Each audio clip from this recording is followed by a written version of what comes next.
Hi everyone, in front of me I've got Samsung Galaxy A55 and let me share with you how to activate the automatic system updates on this device. So let's start with opening the settings, and here we have to scroll in order to find the About phone, so let's scroll all the way down. Then let's tap on it and localize the build number. It should be under the software information.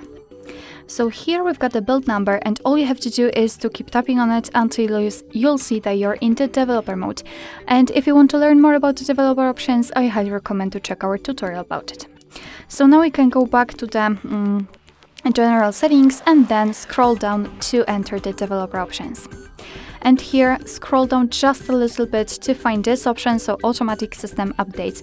You can turn it on just by tapping on the switcher, and since this option is active, your device is allowed to apply the updates whenever it will be restarted. So you do not really have to update your device manually. However, remember about restarting it from time to time, so it will have a chance to download and apply the updates. Of course, you can turn off this option just by tapping on the switcher again.